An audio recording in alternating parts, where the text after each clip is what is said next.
Every day, we see in the media people who are riding the waves of success, absolutely thriving, financially successful, and loving life. They're enjoying opportunity after opportunity. But have you ever noticed how some people seem to experience this reality and wondered what they do differently?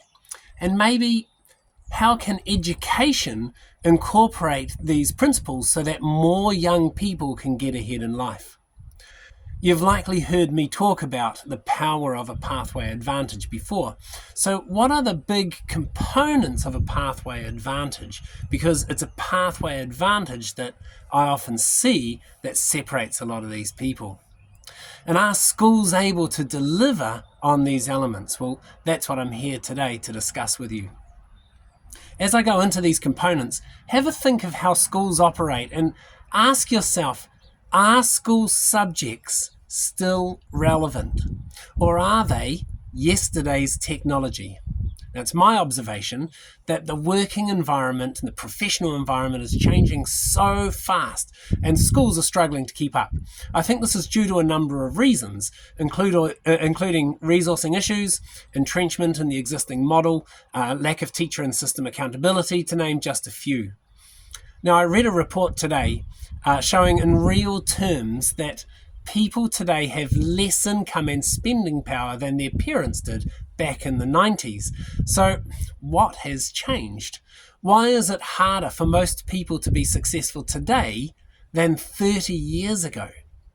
Now, some people might argue that it's a lack of income parity as a result of too many people, for example, going to university and a shortage of skilled labour, such as trades in the workforce. While the income comparisons between those that go through apprenticeship-style trade learning or industry learning and those that go for academic or tertiary academic qualification like a degree, those conversations have been going on pretty much my whole life, that debate.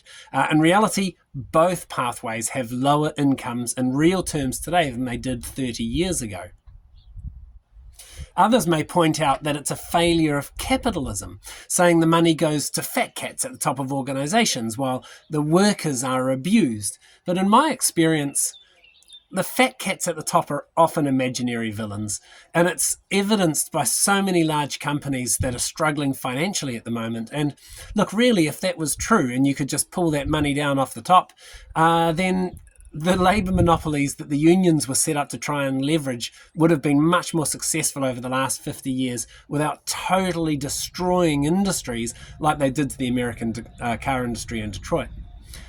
So, and still others may say it's a lack of financial education, that if people were just smarter with their money, then they'd have more to spend.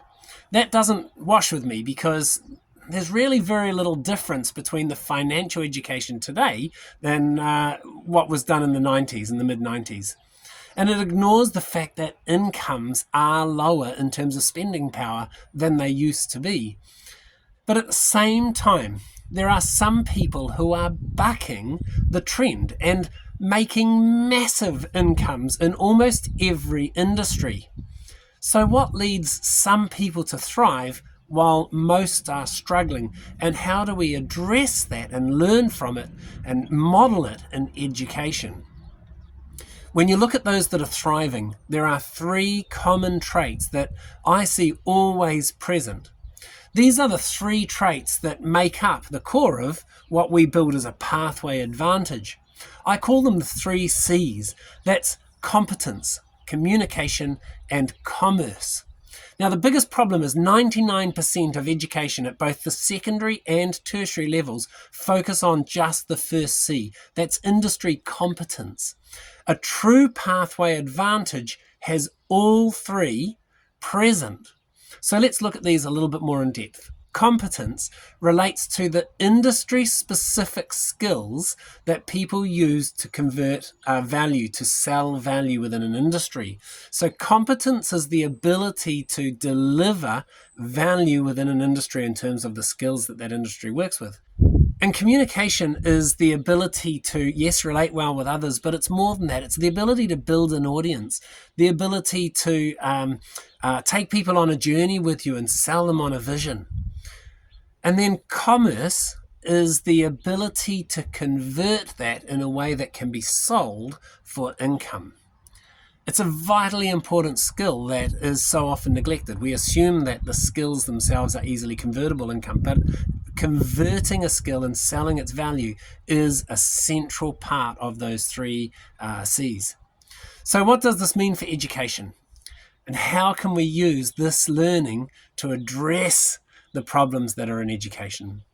Look, without any of the three C's present, our education is inherently flawed, and you undermine the ability for people to convert their learning into success.